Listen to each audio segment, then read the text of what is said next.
This is Stone Cold Export, and in this video we will be testing the 6500 XT, this is the Sapphire Pulse model, to see how good or bad it actually is.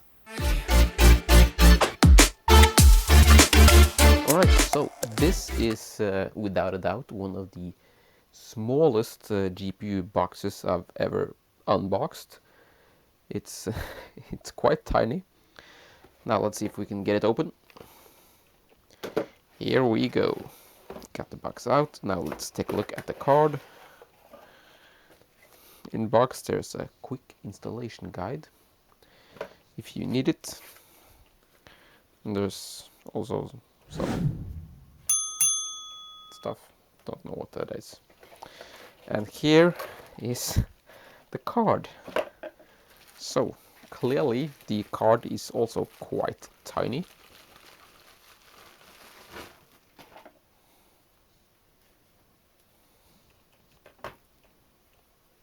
So this is the Sapphire Pulse card. It's quite light and small, light and small. One 6-pin power connector, and the heatsink is actually extending beyond the card. So the PCB itself is about this long, so that's very small. And the heatsink is also quite small, and there's only 2 display outputs. So do you know of any other cards with 2 display outputs? I believe the GT 1030 has 2 display outputs. The backplate is metal, which is nice to see, and yeah, the fan shroud is plastic, and there's a on the PCI slot grill thing here, there's an S for Sapphire, and it also says Sapphire on it down here. The card only has 4 lanes, as you no doubt already know. Let's see if we can get it to focus. I don't know, maybe you can see it there. There's only 4 lanes hooked up, which means it basically only used the forward pins, and all the pins towards the rear here, they are not connected to anything. So they only act as support. Anyway, it looks pretty decent, I think. It's not bad. The fans looks quite good. They're fairly large, and you can see it's slightly taller than a standard PCIe slot. So at first I tested 2/3 of the GPUs on the C490 Elite motherboard with the i5-11400 CPU, as that seemed like a good match with PCIe 4.0. Sadly though, when the time came to test the 6500 XT, it didn't work. The display output simply failed and it all turned into noise. So after some troubleshooting, it turned out the 6500 XT worked in the lower PCIe 3.0 by 4 slot on the C490, but that wasn't really ideal. So instead I had to retest all the GPUs on an AM4 platform that consisted of the excellent B550M Pro 4 from ASRock and the R5-3600. This is also a good matchup for the 6500 XT, but the R5-3600 it's not as good value as it was when it launched, and the more recent Intel offerings is a better choice if building a new system. The R5-3600 was running at stock settings with the RAID Spire cooler, not the Stealth that it comes with, and 2x 8GB DDR4 memory, which are dual rank sticks, running at 3733 MHz CL1890-1938. We ran with PCIe 4.0 and AMD SAM enabled. The other GPUs in this review are the big brother, the 6600 XT, and the older GPUs that you might want to upgrade from, or not, as the case may be. I only tested at 1080p because this is not a card for 1440p, and with medium or high settings because, well, ultra with this card is not ideal. The latest drivers were used at the time of testing, and for the R9 290 the NEMES drivers were used, or however you pronounce that. The performance of the 6500 XT can be best described as inconsistent.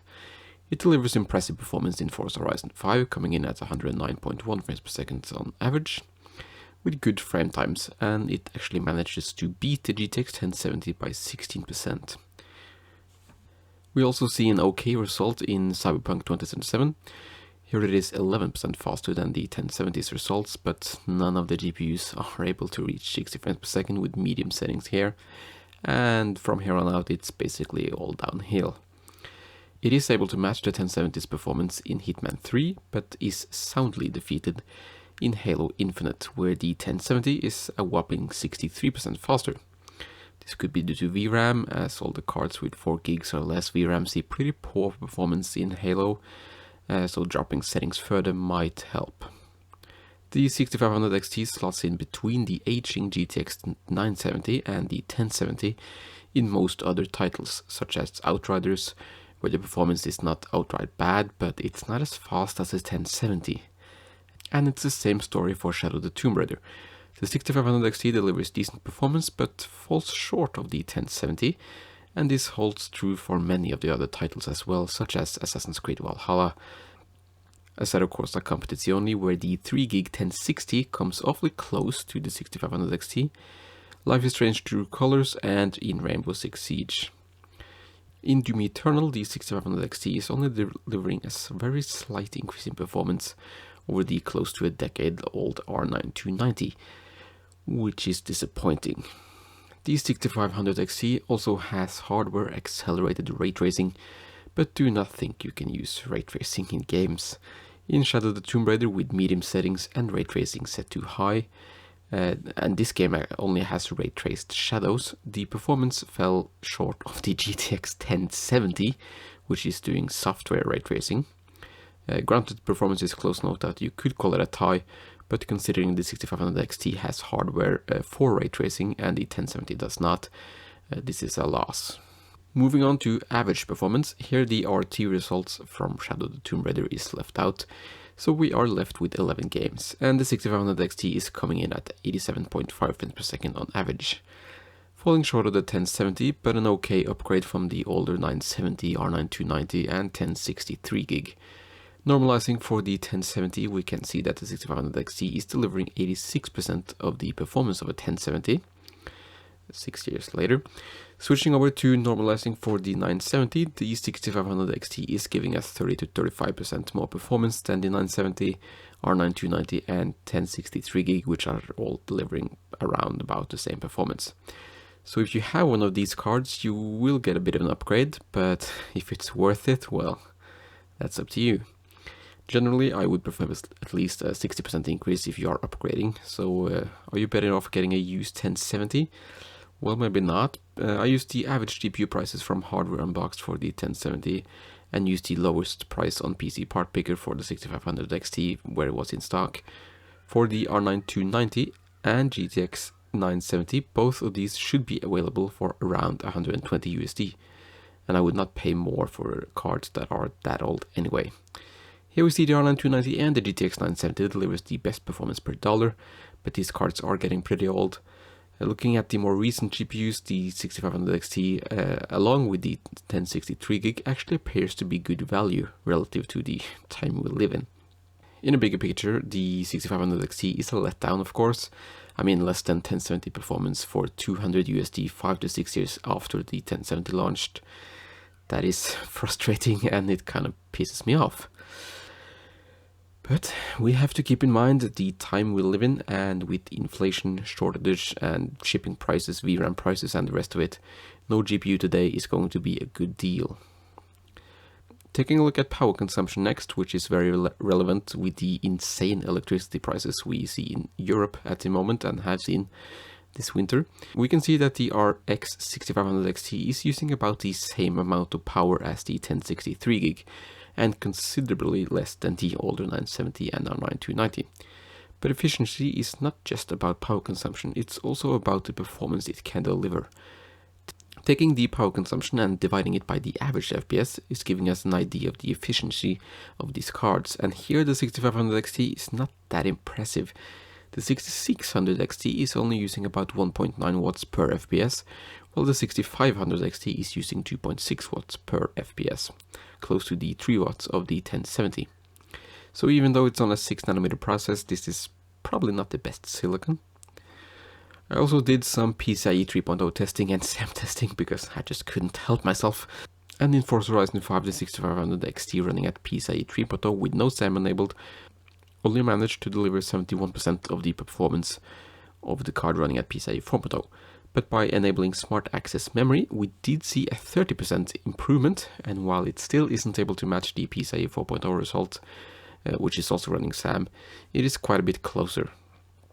We also saw the same in Doom Eternal. Here the PCIe 4.0 result is 39% faster than the 3.0 result, but by enabling SAM we did see a noticeable increase in performance, and now the 4.0 result was only 13% faster. This was not the case for Rainbow Six Siege though. Here the 6500 XT delivers almost the same performance at PCIe 3.0 without SAM that it does with PCIe 4.0 with SAM. And in Hitman 3, while performance does change, it's not the massive differences we saw in Doom and Forza, so your mileage may vary depending on the game you're playing. So we also need to check how the cooler on this card performs, and well, as it turns out, it is quite good and a bit overkill. So the fan speed ended up at 1480 RPM, and the noise 30 centimeters away from the fan ended up at 39.5 dBA. It's not among the very best, but it's a good result. And in addition to that, if you take a look at the temperatures, you can see that the GPU temp only reached 60.5 degrees Celsius. And the memory temp was also quite good at 66.5. The only thing that was a bit disappointing was the junction temp, the hotspot temp, because that was 22 degrees higher than the GPU temp, which could be some mounting issues or something like that, a bit uneven pressure or something, perhaps, I'm not sure. That was a bit disappointing. I would have hoped for better, but even so, it's still pretty good, and that's probably going to vary depending on the model that you get, so some will probably be better than others, I assume anyway. So there's enough headroom here that you can lower the fan speed if you feel like the card is making too much noise. Because if you 60.5 Celsius, you can easily go to like 70 and you're still fine, even though then your junction temp will probably be like 90, but it's okay. You can lower the fan speed if you feel like it's making too much noise, which you probably won't, but if you like it to be even more quiet, you can lower the fan speed and increase the temperatures. So should you buy a used 970 or R9 290, or should you buy a 6500 XT? Well, that kind of depends. If you are okay with buying used, and the 970 and R9 290 are getting pretty old at this point, so they will have a higher probability of failing than the 6500 XT, and that is something you should be aware of and be okay with before running out and buying a 970 or R9 290. GTX 1070, that is a bit newer, and well, we did see it was technically worse value than the 6500 XT and more expensive. So I'm not really sure if I would buy that. I mean, you can, but I probably wouldn't. Other alternatives are the 1063 gig. I mean, it's not really that much more powerful than the 970 and R9 290. It is newer though, and you can get it for what, it's about 200 USD or something. So that's an okay-ish alternative. You do get hardware encoders, more display outputs, but you do get 1 gig less memory. But it might not be a problem, but could be. And of course, there are other cards as well, such as the RX 470, 480, 570, 580, and so on and so on. These cards are viable options to the 6500 XT, but again, they are getting pretty old. Most of them must probably be used for mining if they have more than 4 gigs of memory. Even if they have 4 gigs, they could have been used for mining a couple of years ago. And they will have no warranty, and kind of depends on the price. You know, if you can choose between the 6500 XT or an RX 480 for the same price, for the 4 gig for the same price, I don't know, I'd probably go for 6500 XT just because you do get a warranty. It is a newer card. It uses less power. Not that well, given the prices in Europe at the moment, that might be a concern, but generally that's not really a concern. And yeah, of course you do get more display outputs on the 480, but even so, 2 is enough for me. I only have 2 screens. So yeah, I'll probably go with this. But the thing is, if you are uncomfortable buying used, maybe it's because of the warranty, maybe you don't like dealing with strangers, or whatever reason it is. If you are uncomfortable buying used, then right now this is the cheapest new GPU you can buy, and it is a technically an okay value compared to other cards like we looked at a moment ago. So yeah, I'm not saying it's a good card because, well, it's not, and it will probably age like milk.